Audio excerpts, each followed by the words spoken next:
Welcome to the Big Change the Film interview series, and my name is Jason Cohen. I personally have lost over 120 pounds, and every week I chat with inspiring individuals who've also lost significant amounts of weight and share some of that inspiration with others. Including today's guest and myself, the total pounds lost is now up to 10,157 pounds.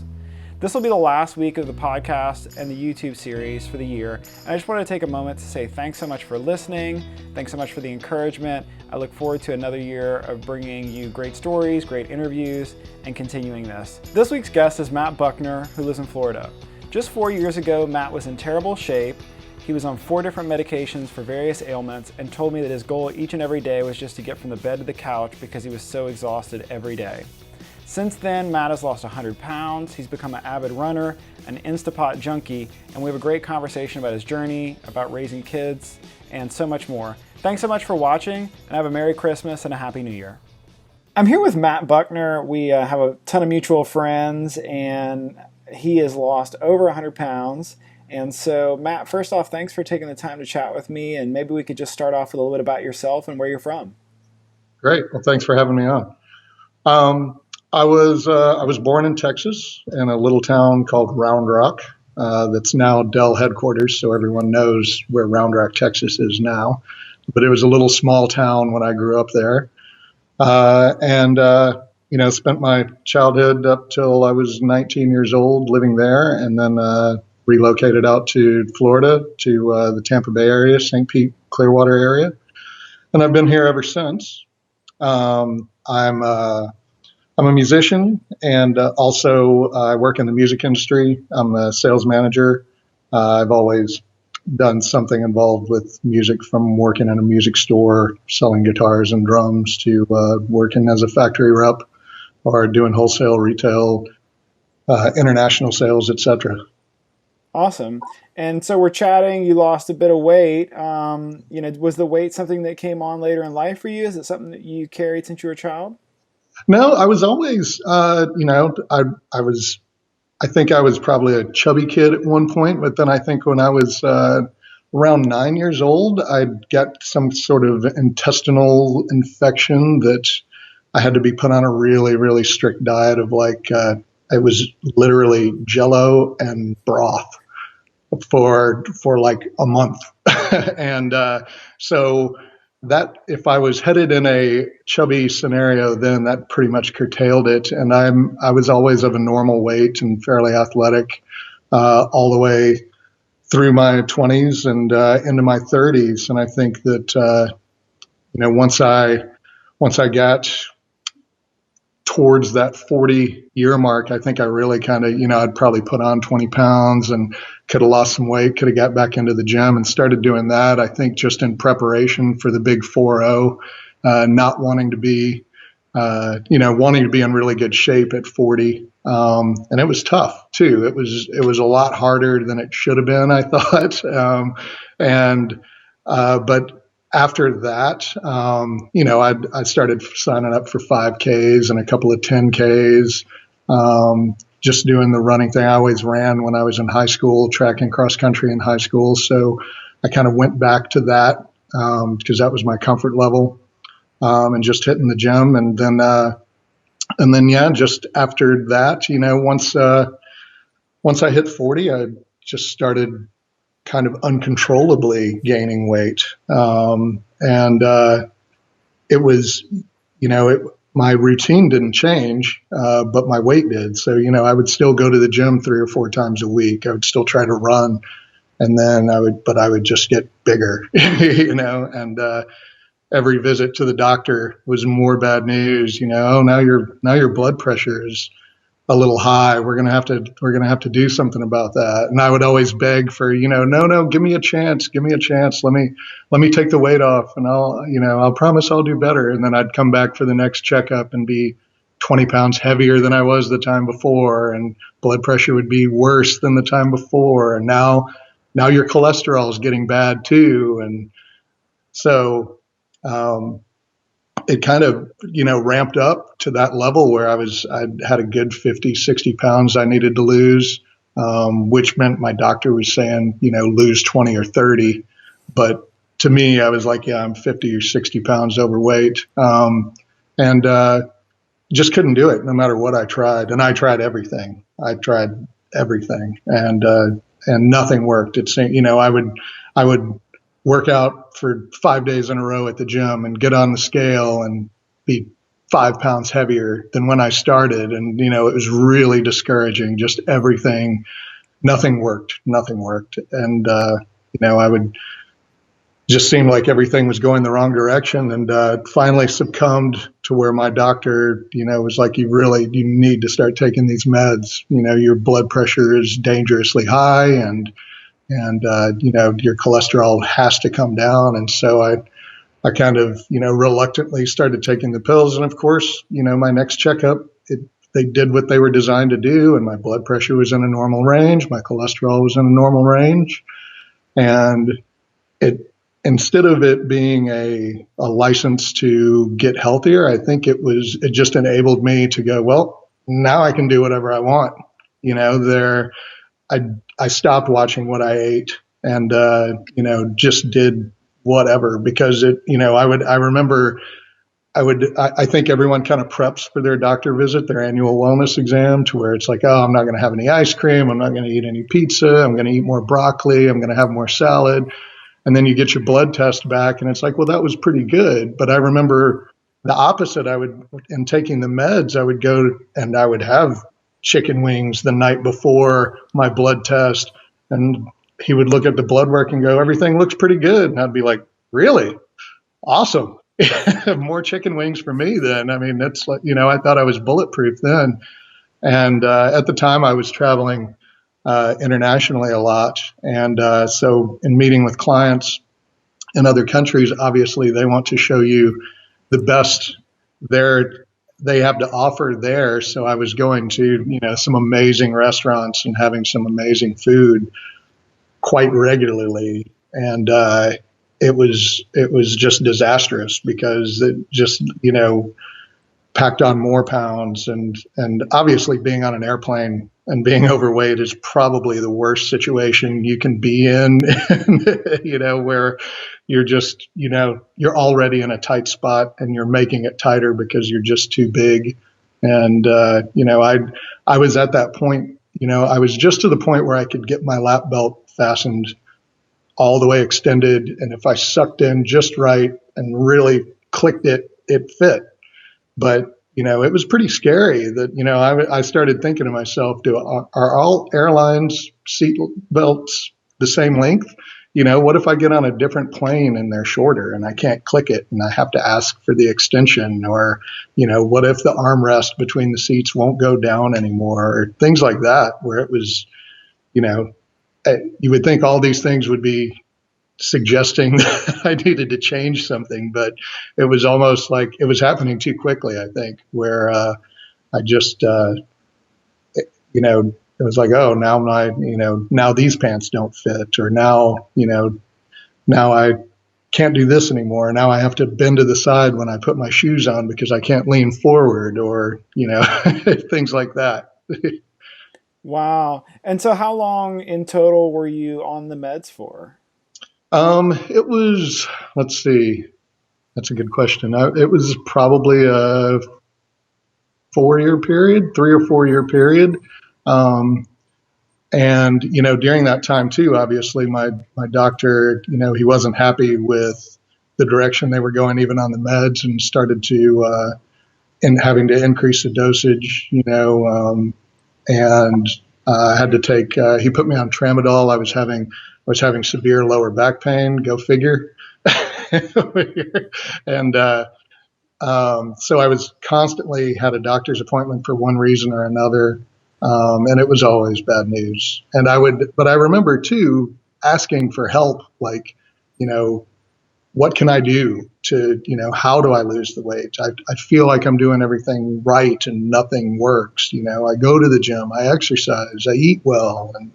And really the only advice he could give me was, count your calories, portion control, and which was frustrating, and I remember, but I would leave his office, recommitted to, okay, the next time he sees me, I'm going to be lighter, but then 3 days into whatever I was doing to dramatically lose weight just stopped working, or I just gave up. It was all too hard, So I would. And would you have, it sounds like you were giving it a fair amount of effort. Were there things that would always kind of happen that would set you back? Or, like looking back, was there anything that, like you can see that were patterns in there that led to you kind of falling off quickly each time?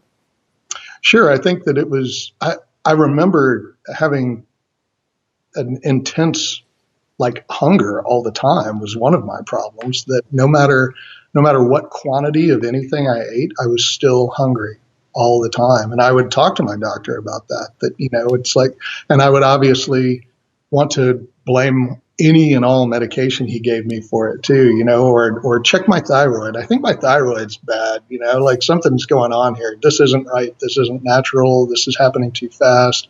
But yeah, I think it was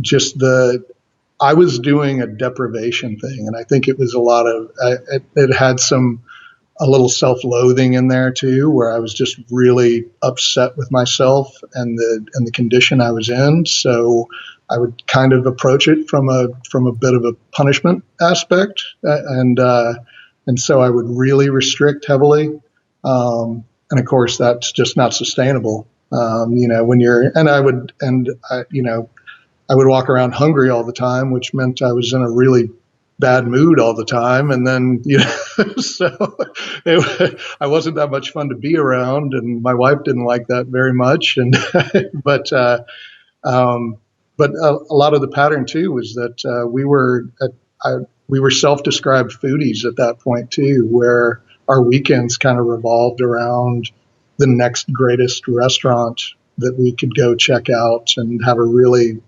extravagant meal, and really enjoy the food and the wine, and we liked that culture, and it had become like a hobby, like an activity on the weekend. That was really our pastime. Was we spent a lot of time researching which restaurant we were going to next. So it definitely enabled us to, I was definitely packing on the pounds, and when I went too, I was looking for quantity as well.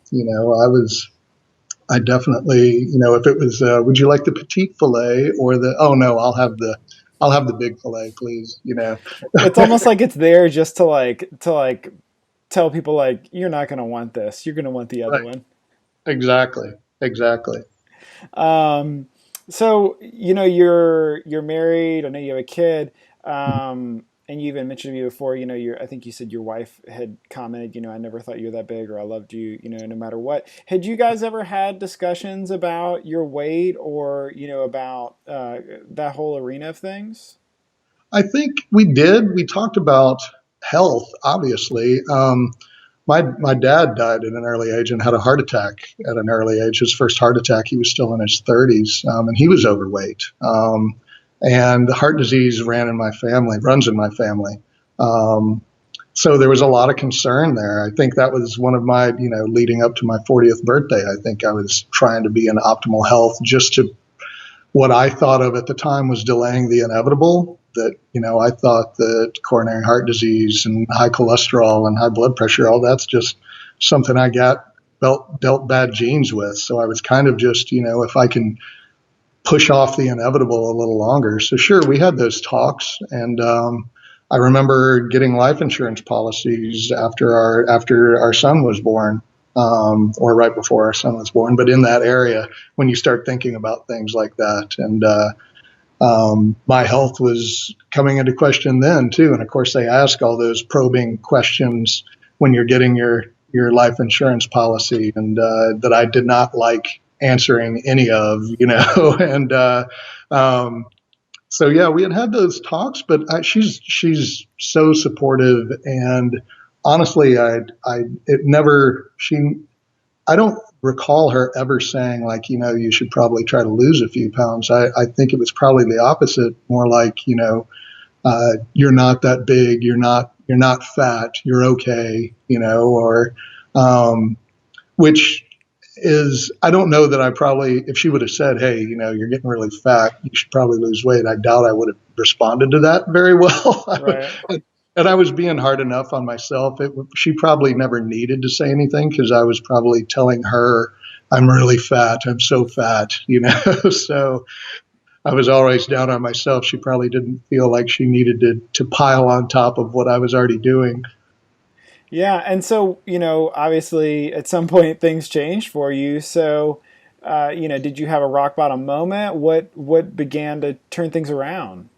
Yeah, well, and I remember kind of having discussions with myself, like, where's your rock bottom going to be? Like you're on medication, you're gaining weight, you're unhealthy.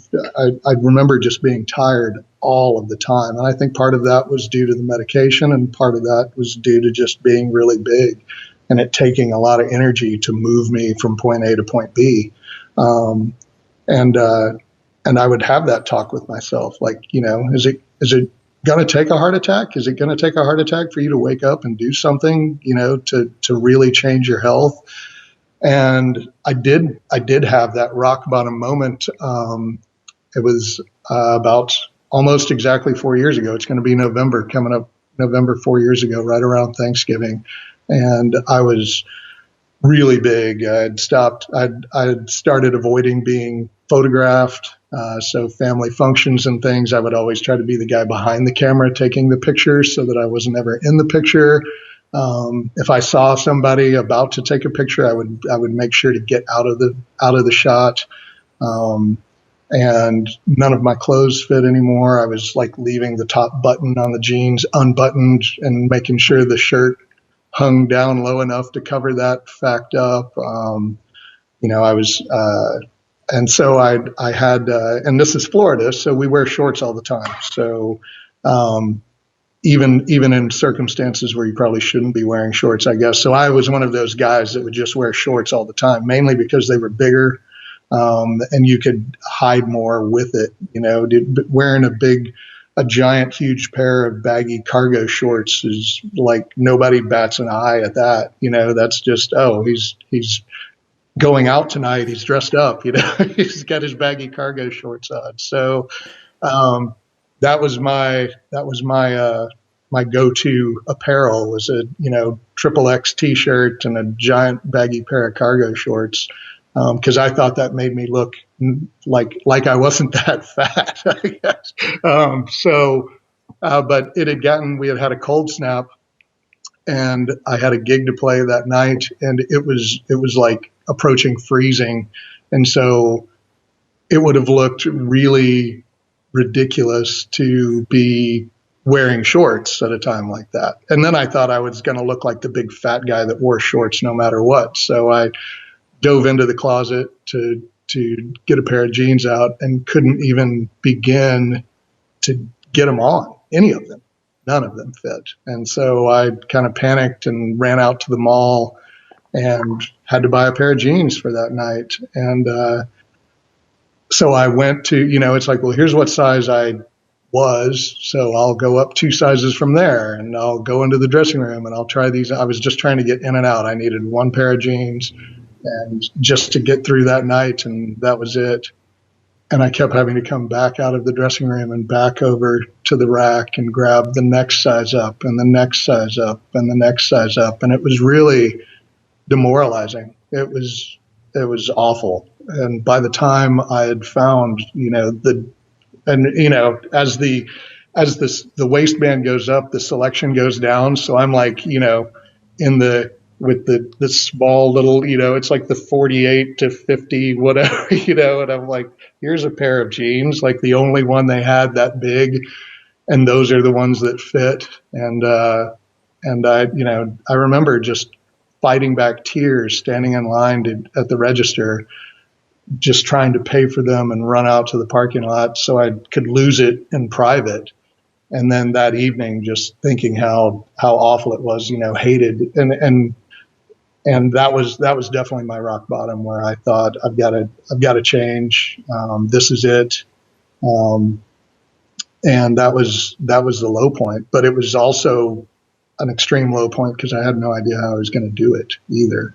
Because it wasn't like, oh, well, now, I've done everything wrong. Let me do everything right and I'll fix it. It was like in my mind, I'd been doing everything right. I've worked out 3 or 4 times a week. I'd quit running at that point, obviously, but that was because my back hurt too bad. It wasn't because I was big. It was because my back hurt all the time. So yeah, but that was definitely my rock bottom moment that I'd been looking for that whole time.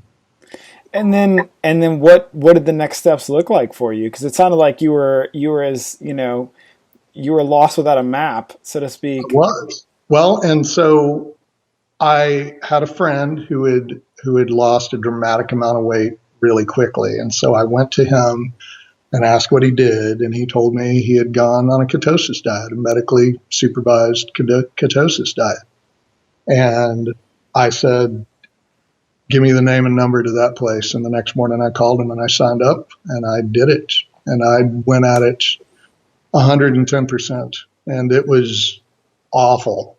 it was 500 calories a day. It was weighing everything to the gram. It was awful, but it was really, really successful. I lost 50 pounds in a month. Obviously it was medically supervised. I was doing, they were giving me B12 injections. They were, you have to pee on a stick to make sure that you have achieved ketosis. And, so this was all, lean protein and green vegetables, no sugar. Everything was super portion controlled. And tons of water as well, like a gallon of water a day. It was 4 liters of water a day. And I did it to the letter and was successful at it, and was really, really happy with just being able to, at that point, it was not, I wasn't even concerned about my health anymore. I just was concerned about my size. And then once I got, once I think I'd lost 65 pounds total on that and got down to my goal weight, which was, I think it was 215, 210. Everyone was obviously, that's the high five phase, that first 50 pounds, and everyone you see is just thrilled that you're there and, look at you, you did it, man, high five. And, that's awesome. And how'd you do it? No, that's great. Yeah, man. No carbs, high protein. Awesome. Perfect. And, but then now I was really at a point where I'm like, how do I can't do this forever. This is the most unsustainable thing I've ever done in my life. It worked but I can't, my goal was to keep it off and to get my health back. I think, my blood work started to improve, on its own as well at that time. So I started, and obviously I started to exercise, even though on that program they recommended no exercise. Obviously, because you're in ketosis, so your body's in pretty bad shape. But I felt good. I had a lot of energy, and which is a side effect of ketosis, I guess, that you get you have like these euphoric highs. And so I was running, I was going to the gym. I just felt really good and lighter. So I was working out a lot, but I wanted to know how to keep sustainability with it. And a friend of mine had recommended probably a year before that, Rich Roll's Finding Ultra. And at the time I kind of skimmed it and was like, this guy's some weird hippie California vegan runner dude. Like I'm not into that at all. But at this new point, I was like, hey, this is a new chapter. Let's read that book. And it, obviously it spoke to me as it does everyone else, where it's like, this guy's me. Like, look at him. It's like he had this health crisis, and now he's, changed everything about his diet, and he's this ultra athlete now. This is amazing. I want to do this. So, And at the same time, I was, looking everything up on Netflix I could. A trainer at the gym had recommended Forks Over Knives, believe it or not. And because I was really confused when I watched that and thought, why is this guy telling me to stop eating meat? Like, that's just really bizarre. And then because of that, the Netflix rabbit hole, I found Fat, Sick, and Nearly Dead, and the Joe Cross story was obviously really powerful. And I was kind of like, why hadn't I seen this 2 years ago? Like, this really would have helped me then. But I started juicing. I started eliminating meat from my diet. Just immersing myself in all of that. Obviously, one of the byproducts of the ketosis of weight loss was that I was afraid of food. There was a lot. I mean, they would give you a very short list of these foods are permissible, and then a very, very long list of do not eat any of this. And with on that list were a lot of fruits, like don't eat grapes, or if you eat grapes, eat 6 grapes, or don't eat a lot of don'ts on there, and a lot of the don'ts were things I really liked. So I'd kind of gotten scared of food. I wasn't really sure what I was supposed to eat and what I wasn't supposed to eat anymore. So I think that just kind of the Forks Over Knives thing was a huge help. It made a lot of sense to me, and since it was so scientifically and nutritionally based, it just was completely logical to me. And obviously, when I started on it, I didn't gain weight. I felt better. Juicing was a huge thing too. I was able to, I think just that green juice in the morning, and you could feel your energy level lift, and I just felt good all of the time. The more I adapted to that, and it was a normal, sustainable way to eat. That's what I needed, was because I couldn't walk around with a scale everywhere I went to weigh my portion of food for the day, or write down in my little app what I was eating and things like that. It was horrible to live that way. So just to be able to eat more naturally and normally, and experiment with a lot of other foods that I hadn't tried before. I remember the miracle of quinoa was, I'm like, what is quinoa and why, and then that went into every single recipe I made for like a month. It was like, today is quinoa and black beans, and tomorrow we're going to have broccoli and quinoa. And Well, and it unfortunately is the story with so many people that they go on kind of a calorie restrictive, super crazy, just restrictive in general diet. What do you think would have happened to you had you not have found, had not been recommended, finding Ultra, Forks Over Knives? Like, where do you think you would be now without that? I think I'd be back to where I was, or close to where I was. I think that it's, that's the yo-yo diet. That as soon as you start introducing normal foods back onto that plan, then you start gaining weight back. It's and you can't stay in ketosis the rest of your life. So that was something that, and whether I didn't, obviously I stopped the program and stopped going, and just I didn't get a sense that there was like a phase 2 anyway. I think that once I hit my goal weight, and everyone there was like, this is incredible. And they started doing before and after pictures and asking me if they could use me for some of their advertising.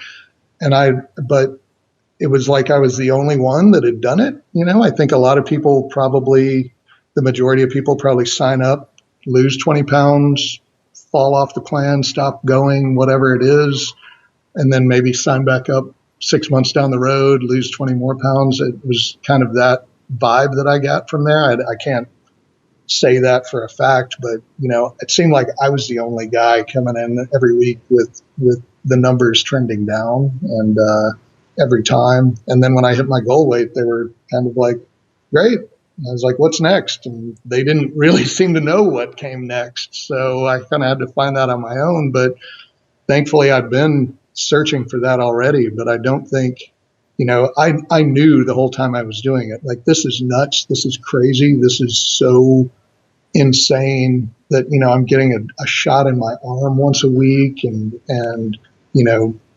using a scale, a digital scale to weigh my food. And, it was just, but so I knew it couldn't be sustained, but at the same time, I got really, really fast results, and it was what I needed at that time to kind of turn.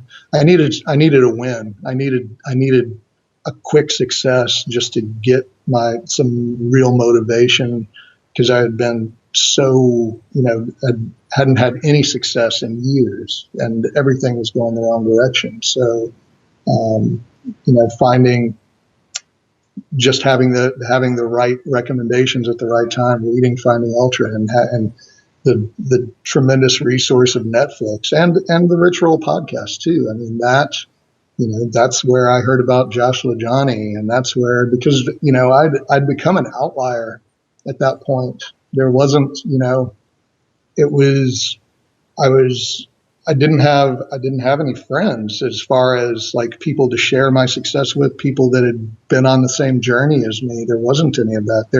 There was the people that were still trying to lose weight, and there were the people that were always uber healthy. And then there was me that had been fat and wasn't anymore and didn't fit in anywhere. I was kind of in this no man's land. So that, those resources really gave me a pseudo community to be a part of. And then hearing LaJohny's story I was like, that guy's me. That was like, here's this guy that, I mean, the Bayou and Texas are a lot alike in a lot of ways culturally, so growing up in Texas and him growing up on the Bayou was like, it just spoke to me. And so when he said, that, hey man, he unabashedly, he's like, I just eat plants. That's it. And it works. And he didn't apologize for it. He wasn't ashamed about it. And he wasn't ashamed about where he'd come from either, and I think that was, it was exactly what I needed to hear, exactly when I needed to hear it. And I just took off from there. That was all the license I needed to not be, the closet vegan anymore, where, and I started experiencing the same thing that he talks about experiencing. You get met with a lot of resistance when oh man, you look great. How'd you do it? Oh, well, I eat plants. And what? So it's funny, because if you tell them something like, oh, I go to a doctor and I'm only allowed to eat 500 calories a day, and I have to weigh all of my food, and I have to write down everything I eat.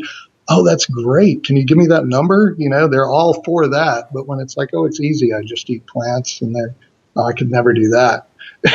So, and I knew it because I had done that. I had been that guy that, had you told me, I would have been really resistant to it at my heaviest. If you would have said, just don't eat meat anymore, I would have been like, that's crazy talk, so. Yeah, it's crazy. It's crazy what is crazy talk to some people. Right, exactly. But I guess you're right. I mean, if you'd have said the same thing to me however many years ago, or probably a lot of the people that we know now, they probably would have had the same response. So, absolutely. Yeah, and then it sounded like you've kind of found a huge community online with a lot of people now who, what role has that kind of played in your journey and where you're at now? I know it sounded like before, you were kind of limited with people around you who were doing similar things. How has all that played into it? It's been huge. I mean, just this past January, I was in New Orleans, and just sent a Facebook Messenger to Josh saying, hey, I'm in New Orleans, and maybe we could go for a run. Maybe you could recommend a vegan restaurant here. And he was hit me right back and was like, hey, meet me at this restaurant. We had a great dinner that night and had a good talk. And he's like, hey, I'm going on a run tomorrow. You should join me. And and and then right after our run, he said, man, I've got this run club on Facebook. It's a secret group of all these former fat guys like me and you. And I'm going to invite you to be in it. And I literally like went to the airport, got on the plane.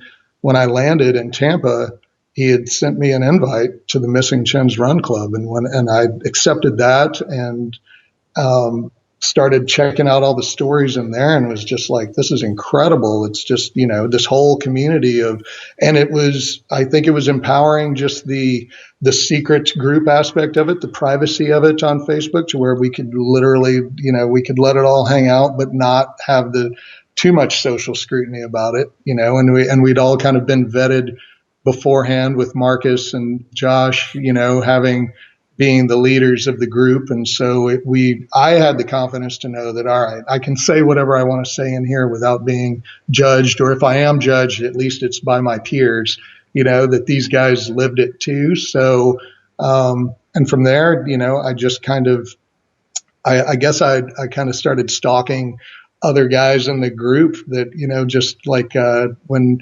Anthony and Tim, said they were coming to Florida, or I just saw on their Facebook pages that they were going to be in Florida. And I'm like, you can't come to Florida without going on a run with me. And they were like, oh, of course not. When are we going to run? And so, met those guys, talked to them, found out more about their stories. We became friends. It's just and then it's grown from there. And I think that, the more it's really, as that community, that resource, and having like-minded people around you. I don't think I was ever discouraged enough to stop my lifestyle, but I think that, when you hear that statistic that such a high percentage of vegans stop being vegan and their number one reason is loneliness, I totally get that.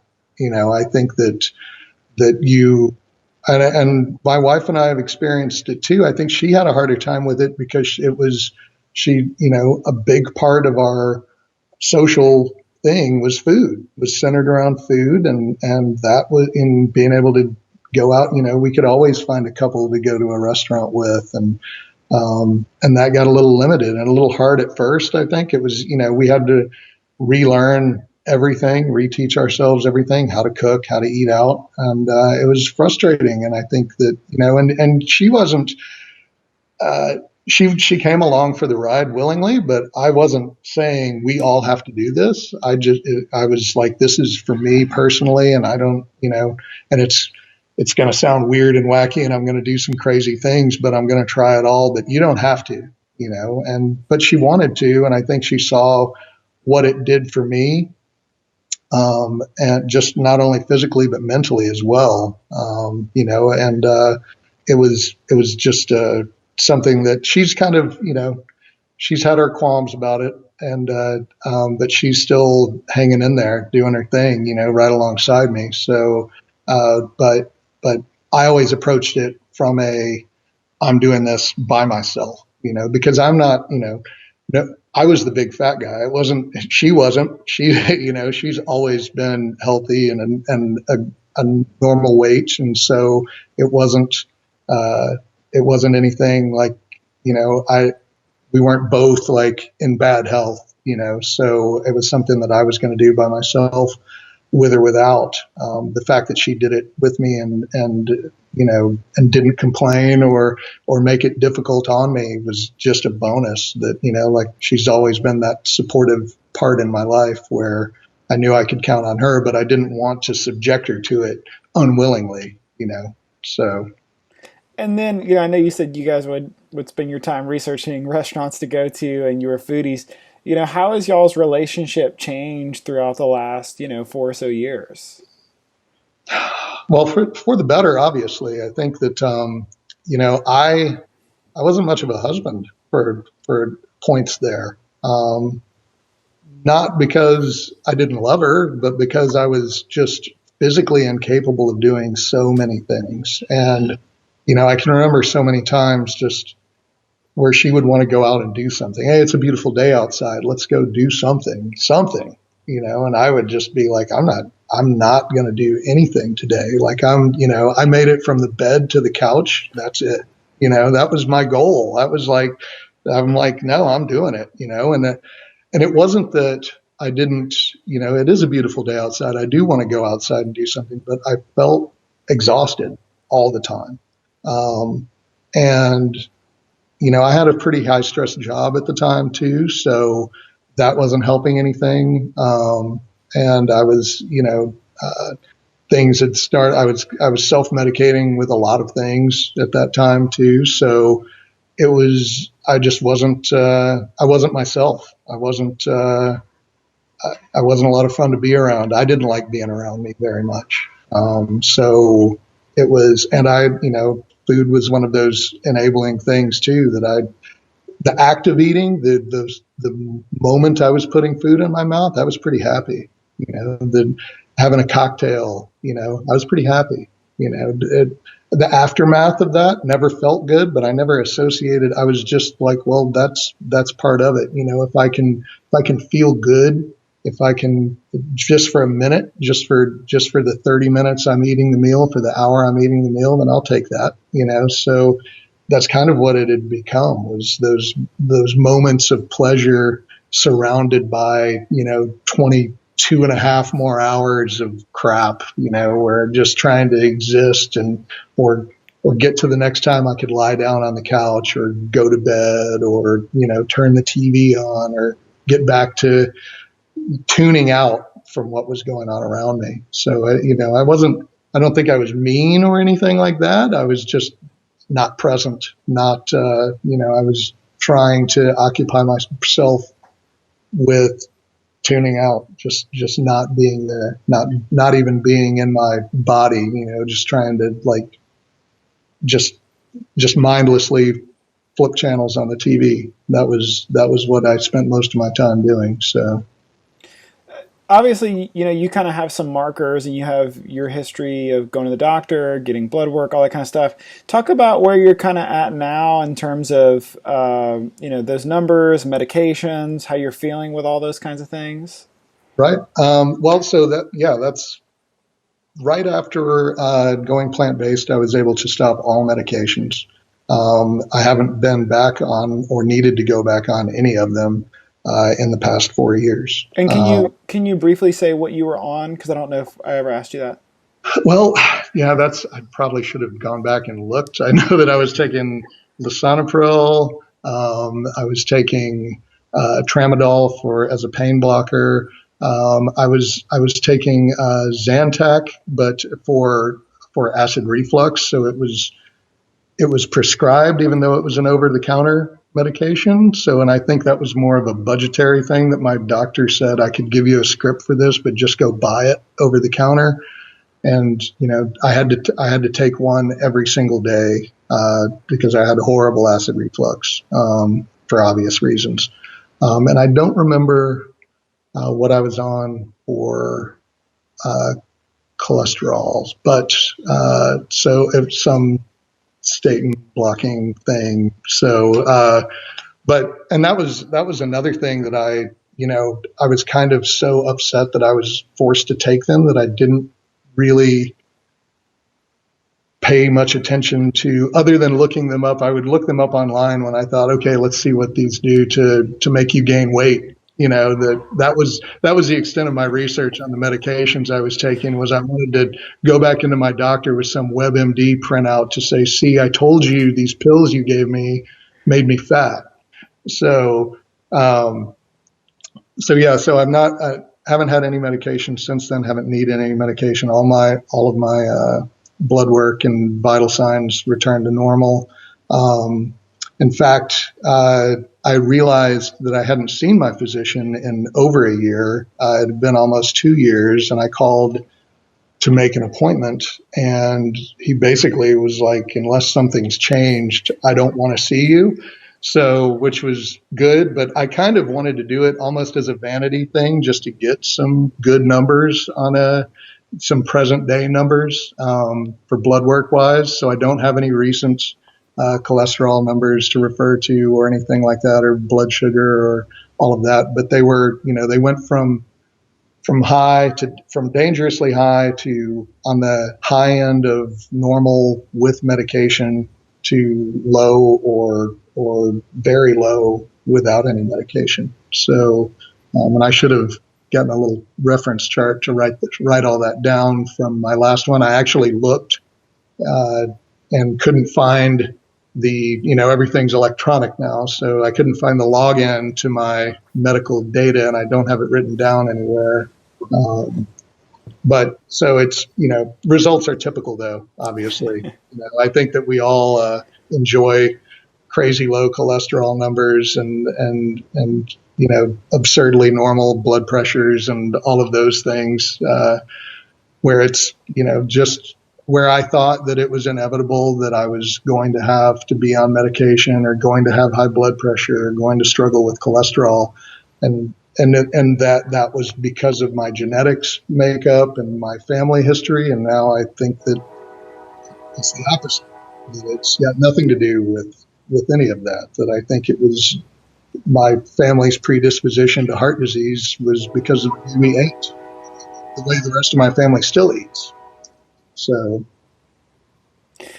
And I'm thinking, can I ask how old you are now? I'm 47. So you're 47. This happened when you were 43, if my math's not terrible. Right. Most people would say, you're,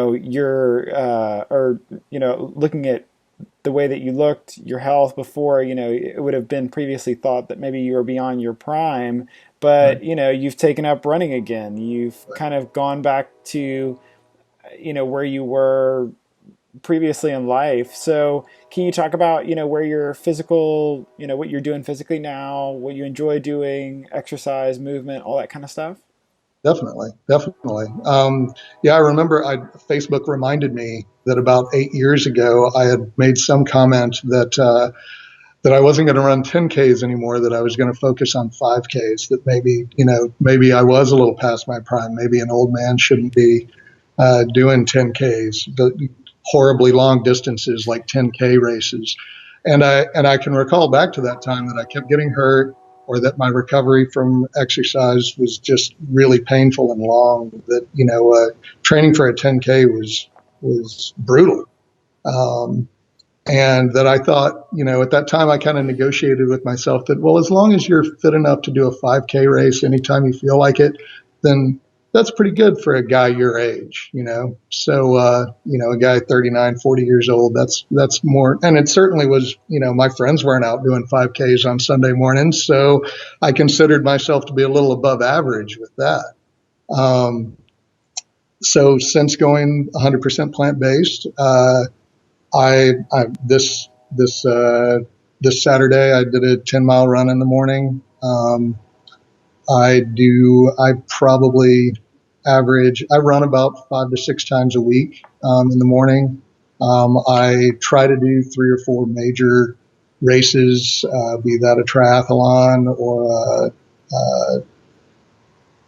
a 10K, a half marathon, whatever I see on the calendar that coincides with something, semi-epic that I've always wanted to do, or that my wife Laura says I'm going to do. That my first triathlon was because she told me I was going to do one after she did her first one, which I thought was crazy. I still think it's crazy, but she drugged me begrudgingly into the world of triathlon. But that's our activity level now. I thought up until that point, I always thought that, when you're in your late 40s that all that's going to stop. That, and I thought that these masters swimmers and these masters level runners and triathletes were just outliers, the 1%ers, and now when I see them on weekends at races, it's like they're just, and the guys that are so much older than me, that are so much faster than me. I mean, that gives me something to look forward to. That, before I just thought that I kept looking for, I need to squeeze as much activity in as I can before I'm not able to anymore.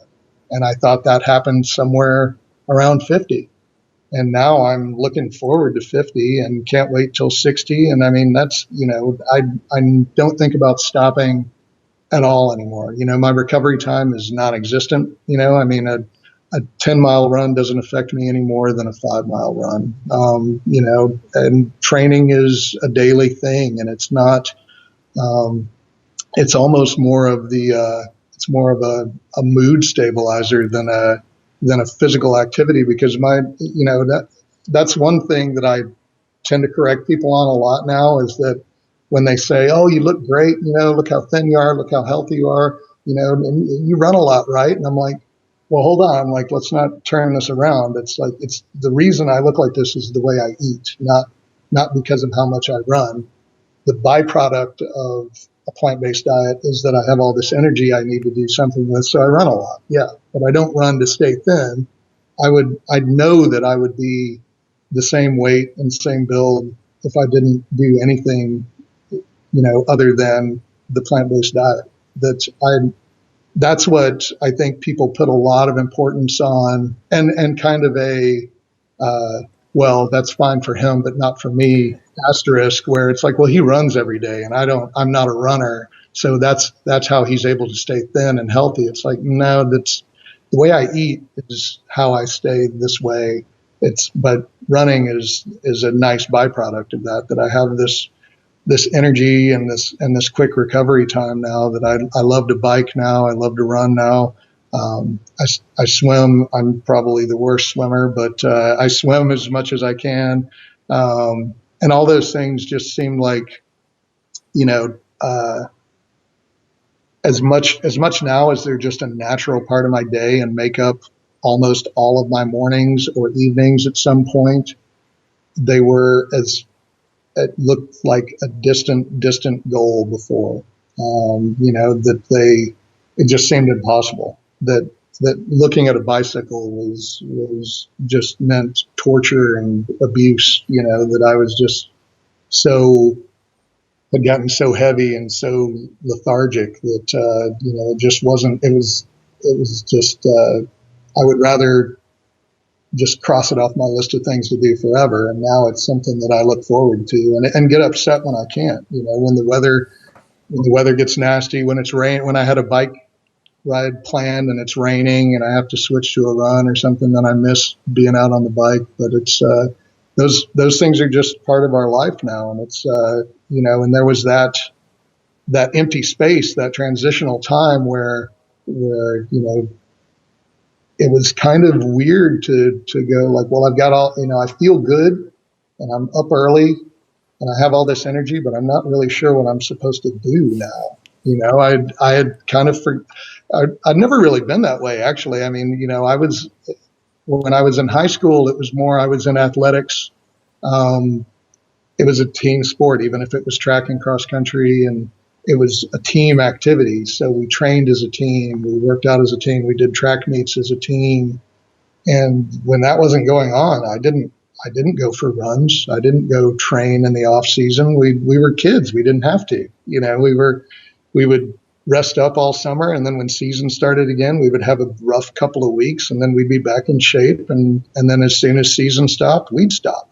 That's the way it went. So to think that I would someday be running for fun or recreationally, just something to do on a weekday morning, is pretty absurd. But it's exactly what our life is now.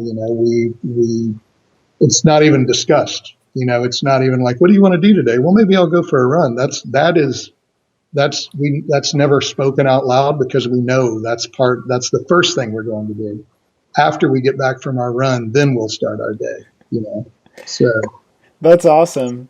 Yeah. Well, if you guys are looking for events for next year, you should put Leadville on your list and come join us. Man, it was almost on my list this year. I mean, watching that from the missing chin's point of view, I was really, really inspired by it, and also horrified at the elevation changes. Being a flatlander here in Florida, and our biggest hill is like a 200-foot climb. So looking at those crazy elevation changes is just. But it's definitely on my list of epic bucket list things to do, and hopefully way sooner than later. for Yeah. sure. Well, we'll be there again next year. Hopefully with bigger numbers than the year before or the year before that. So um, So, definitely love to have you.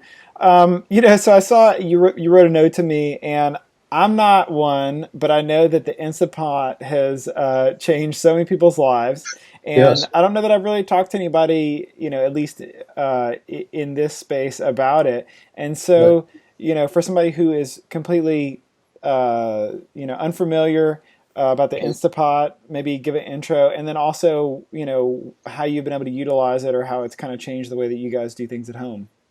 Right. Well, it has completely changed the way we cook and plan meals. And I got into it. I was kind of, I would watch Josh LaJohny do his little, here's, come back from my run, look in the Instapot, here's what I got. I'd be like, well, that looks good, but what is that, like a crock pot on speed or something? I just didn't really, the a pressure cooker was something that scary thing that grandma would pull out once a year to do something with, that always looked like it was about to explode on the stove or something. So I'd never, and I enjoy cooking. So I thought that a shortcut cut for cooking was I just wasn't ever interested in it. And meal planning and things like that were just something that I like to do. It's relaxing for me.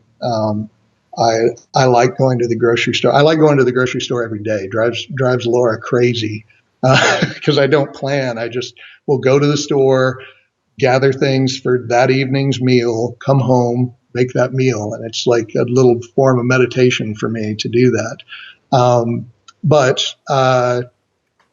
schedules get busy. I travel a lot more. Um, our son's getting older, so he's got extracurricular activities and everything. So we were getting into that rut where if there was no time to prepare a meal, it would be eating out somewhere, and it would inevitably mean compromising something from a dietary nature. So it was so many people had raved about Instapots, and there's so much space on social media dedicated to them that I just started kind of researching it that way, and then we finally got one, and I think it was last Christmas that Santa brought me my first Instapot, and I used it. I made black beans with it.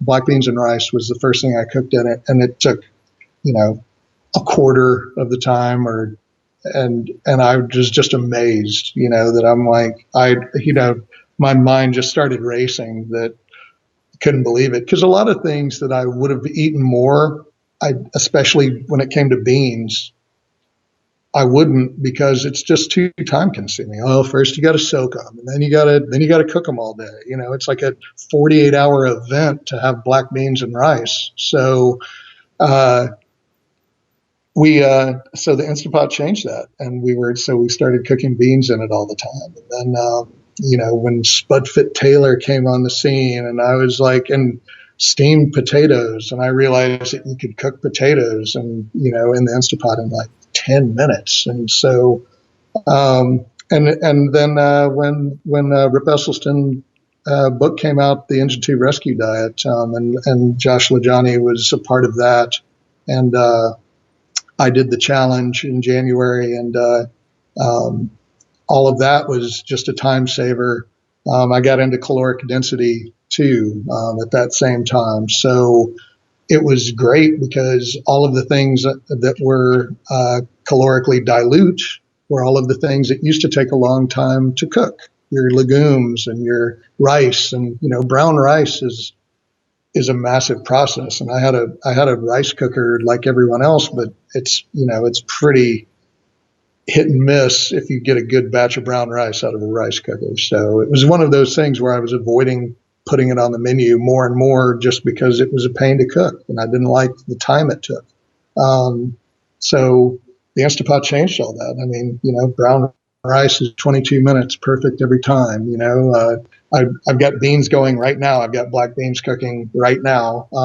I cook rolled oats every single morning in it in 4 minutes. Which rolled oats was another thing or steel cut oats, sorry, not rolled oats, steel cut oats we never cooked. We used rolled oats instead, just for time's sake. And Laura would do a big batch of crock pot steel cut oats on a weekend sometimes, and it would be like, man, I love these, but we never have time to make them. And when they were gone, and it would be something, oh, we'll do it again in a month, because it was just really time consuming. And so now those items are just staples, and it's perfect. I mean, it's one pot cooking all the time. I've got a bunch of friends that I have bought them because they'd come over to my house and I'd have this meal ready in minutes that, came out of the Instapot. And they were like, wow, this is delicious. How'd you do it? It's like that thing over there. And then they'd buy one. So it is what they say it is. It's great. And I don't think I've ever made a mistake and it's so bad that I had to throw it out. It's almost foolproof that it's too easy. And we cook, and we do things a lot differently that we don't use. We've eliminated oil in all of our cooking, obviously. But it was harder, to do that, in a saute pan, and you have to keep adding water and keep making sure things don't stick and burn. And then the Instapot, you just put it in there and it's done.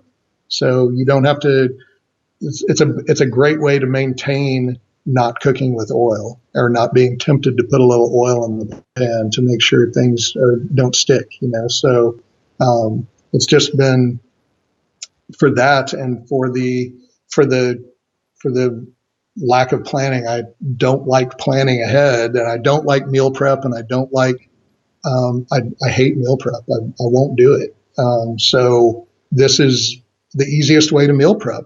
You can have a big batch of rice and a big batch of beans done in an hour and portion all that up a week. And that's really what we do. We have we make a double batch of whatever we're having for dinner, and that will be our lunch for the next day. So that's basically how we utilize it, but it gets used. I'll use it 3-4 times a day. I mean, it's just as soon as I'll make my steel cut oats in the morning, and then I'll put on beans right after that, or potatoes for lunch, or what have you. It's always got something in it. Usually, every morning it's got steel cut oats. Every afternoon it's got potatoes, and then, and I found that spaghetti squash, all these squash at the store now. I used to hate turning on the oven for an hour and a half to cook a spaghetti squash. It's 5 minutes in the Instapot. So it's incredible that, and no need for firing up the oven, which obviously in Florida is a big deal because you don't want to heat the house up when it's already 110 outside. So yeah, big fan of the Instapot. Well, Put yourself in Instapot. When I saw Instapot Junkie, I figured it was worth asking about. You mentioned you have a son. Yes. How has that been? How's that transition? I know for a lot of people, I don't know personally, but for a lot of people, that's a concern, or it's a little bit of a struggle whenever you got a kid in the house and you're trying to make happy. What's that been like? Having a kid in the house while you're doing all this. It's been a struggle. It's been a lot of back and forth. We've at this point, he just turned 10. And he is very well versed on why mommy and daddy eat this way. But at the same time, we let him be a kid. But we also, we try to let him learn from some mistakes or whatever, where it's like, oh, I went to a birthday party and I had hot dogs and birthday cake, and then I came home and I was sick. Well, why don't you feel good? It's like, well, it's because of what I ate, isn't it? So he's got a lot of awareness about it.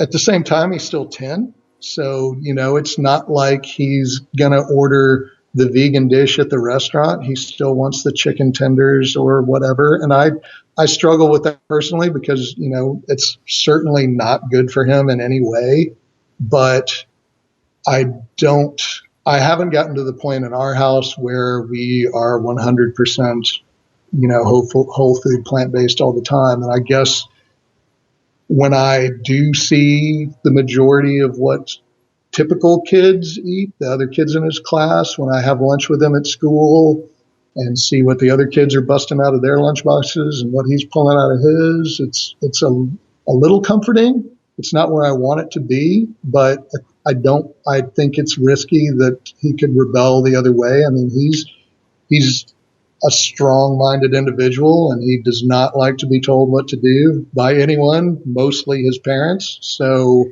but he's really intelligent too. So he's got a good head on his shoulders, and he gets it. And we watch, he'll sit down with me and watch What the Health. We watched the little kids portion of that on Netflix, and I almost teared up because he totally gets it. So, and he understands why I did it, that it was for health reasons. But he understands that there's a lot of ethical parts of it involved in that now too. We talk about all of that. Last year, one of his teachers stopped me and said it was almost like he was caught in a lie or something. Where one of his teachers came and said, Zachary tells everybody that you're a vegan. And I said, well, I am a vegan. And she was like, oh, like kind of shocked that I think she thought that Zach was telling stories at school. Like, oh, I'm going to tell everyone my dad's a vegan. He. It's like I am a vegan. She's like, oh, you are? Oh.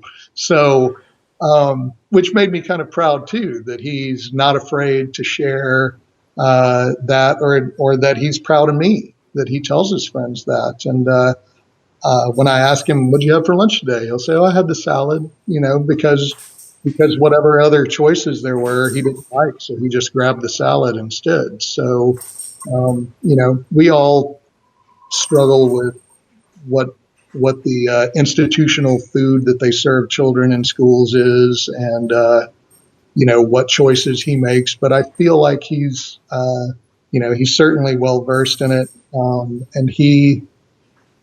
I'm happy from the aspect that he gets it. He has a full understanding of it. It's not being forced on him. And maybe, I had a good healthy upbringing. My stepmom did a lot to educate me back in the 70s when health food was not delicious. And she did a good job of making sure that I understood the difference between junk food and real food and health food. And we tried a lot of nasty stuff from the health food store too, but it came back around. I mean, it really helped me out when I was struggling with my health to have that to fall back on. And that's what I hope for my son too, that he just has a good, healthy understanding of it and a good, healthy relationship with food too. I don't, kids are, they're tough on each other, and he handles it really well and stands his ground on a lot of things. That if he likes something, he's not going to be swayed to say, well, I'll just have the hot dog when he really wants the salad. So, but yeah, would I like it if he was 100% whole food plant based? I would love nothing more. But at the same time, I think that, I've tried that too. I've dropped the hammer and gone, we're going to do this. And mealtime gets really unpleasant every day he outlasted me on that, where if it was a battle of the wills, then he won on that one. It was just too much for me to deal with on a daily basis but at the same time, we don't serve him a separate meal. We don't make him chicken nuggets when we're having quinoa chili. He gets the chili, and if he doesn't want that, then he's going to have to do something else. So, I think he does a pretty good job with his choices of what he has offered at school too. That he doesn't go for the pizza or the donut for breakfast or whatever. Sometimes he does. He tells me that, but I think he also is getting a good understanding that, hey, I had that donut for breakfast and I had a headache by the time lunch came around, or I felt sluggish in PE that day. I think he's learning early on to associate the way he feels with what he eats. So, that's I'm proud of that, and think that hopefully he's 2 steps ahead of the game when it is 100% up to him to make his food choices when he's an adult and making his decisions, and that he wasn't forced to be vegan for his whole childhood. So he goes out and becomes, a junk food junkie just despite his parents who made him eat this horrible way. So it's and balances, I guess, but that's the state of compromise we're in, where but I feel pretty good about it, that he's pretty well rounded on that area. Yeah, I would have to imagine too that it's got to help for him to get kind of a front row to seeing the difference, what you're putting on your plate has made in your life, and, your level of presence and activity and everything else. Well, and when I lost my first 50 pounds, he happened to weigh 50 pounds at the time. And I remember picking him up and going like, oh my God, I just lost you. And now, coincidentally, he weighs 100 pounds and I've lost 100 pounds. So, and he thinks that's a big deal. And he tells me that, it's easier to hug me now because he can wrap his arms around my waist now. He couldn't before, So those things that we share, and those things that, I wish that I didn't have to go through that, or for him to see that, to see his dad go through that. But I guess in a way I'm kind of glad, because it's that I didn't just keep going downhill or give up, that I could show him that you can take your health back, and that there's a really easy way to do it, and that it works for everybody, that it's not a fad or a gimmick, and it doesn't involve restriction or restraint or anything like that. It's just a lifestyle. And so, that's the main thing, is that we made a positive lifestyle change, and he got to see that, and we live that every day. And that was one of my biggest concerns. And, having a 10-year-old at 47, do the math. When he hits those teenage years, I need to be active and healthy and able to keep up with him. So I'm glad that I'm going to be, because for a while there, I wasn't even sure I was going to be around to see him his teenage years. So, if you can have a conversation with somebody who's on day one, who is, looking at themselves in the mirror, maybe has had a similar, buying pants in the store moment, or just ready to kind of turn things around, what would you say to that person on day one? Just start and do it one day at a time. I didn't do it, I wasn't, and it's not about perfection. You hear that all the time, but it's true. It's not, I think that I started kind of equating it to quitting smoking, where I've never been a smoker, but it's that, for every cheeseburger you don't eat, it's like for every cigarette you don't smoke. So you are doing something for your health every time you don't put meat on your plate. It's a step in the right direction. It's positive. And that results are typical, that this works 100% of the time for everybody. And if they give themselves the chance to stay with it, or restart over and over again and practice it and get better at it every time, that it gets easier and easier, and you feel better and better. I mean, it's hard to see. I felt so bad for so long that I forgot what feeling good felt like. So you just have to give yourself a chance to feel good again. Once you feel good again, you'll do it. You'll keep doing it, because you'll want that feeling back all the time. So that's the main thing to focus on. It's a process, though, and it's not about perfection.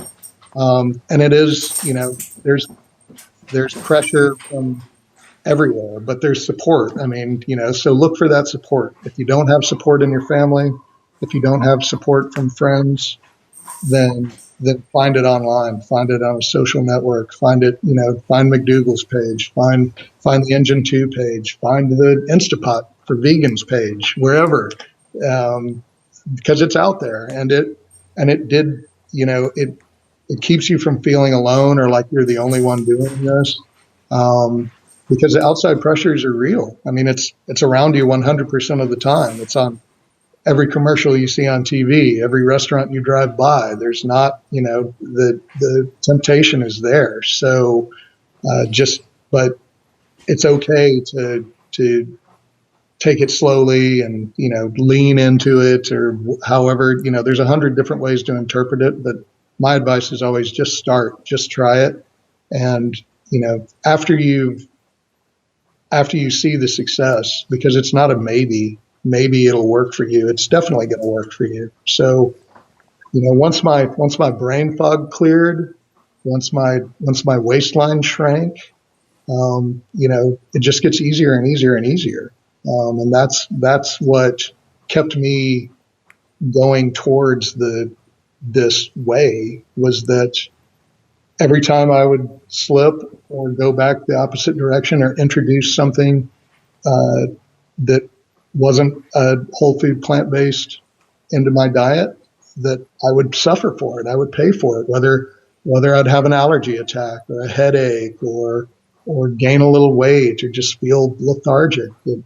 So for me, getting the association with what I put into my body directly affected exactly how I felt was huge to me. It seems really apparent now, but I never made that association before.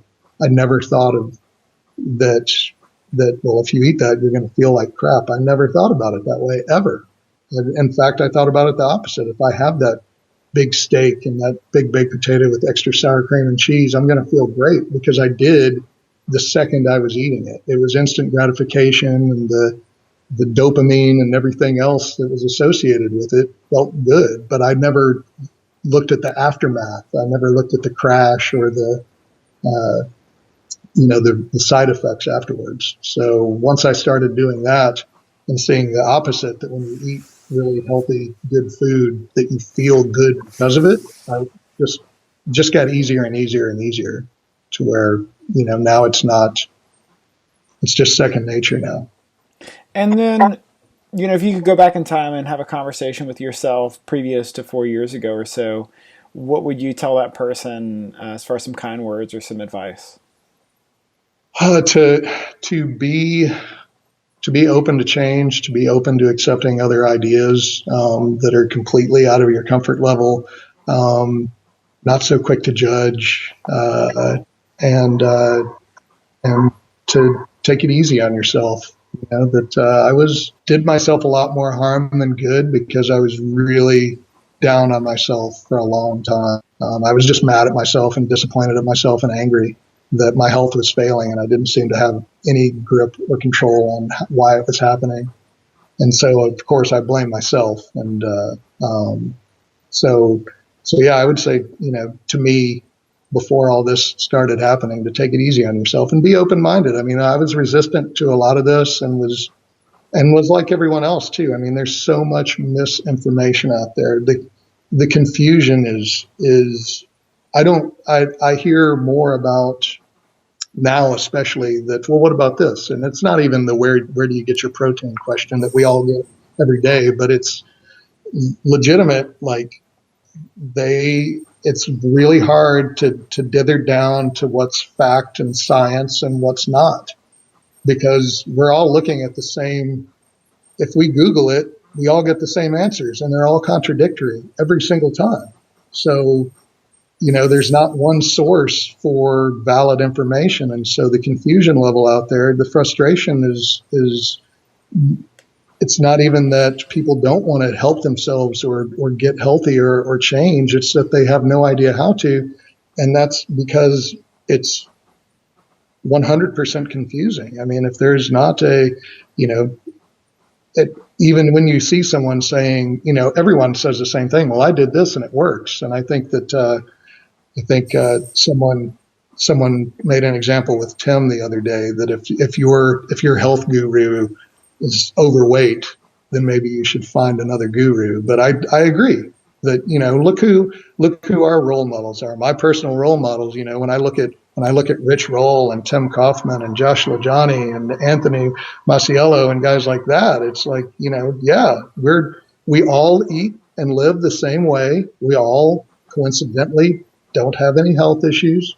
We all have this high energy level. We all like to run and stay active. And it's not a coincidence. It's because of all the things that we do the same. And when you look at these other guys touting that their way is the best way, but they don't look exactly the way you'd expect them to look, then you might want to think about that, because it's, or maybe it'll work for me. It's not a maybe, it's 100% guaranteed. So, that's the thing that people, I sympathize 100% that there's so much bad information out there, and that most of these fad diets work a little bit right off the bat. If you deprive yourself, if you restrict your calories then yeah, hey, I lost 5 pounds in a week. It was a living hell, but I lost 5 pounds in a week. How sustainable is that? So I think the initial success that everyone has at first is encouraging.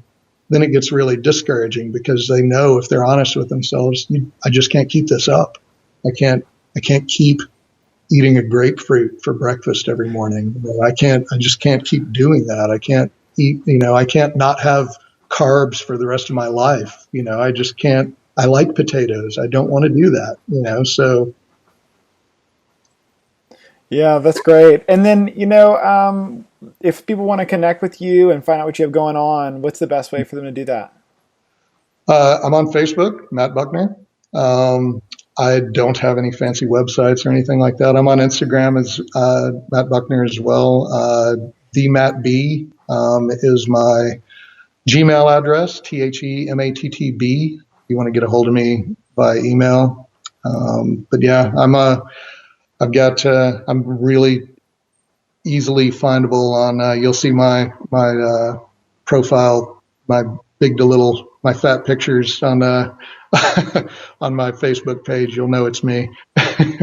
Awesome. Well, Matt, thanks for the time, for sharing everything, and hopefully I'll see you out either in Leadville or on some trail sometime, or on the road. You've thrown down the Leadville gauntlet, man. I accept the challenge. You'll see me there. All right. I'll look forward to it. Well, thanks again, and have a great day. All right. Thank you, Jason.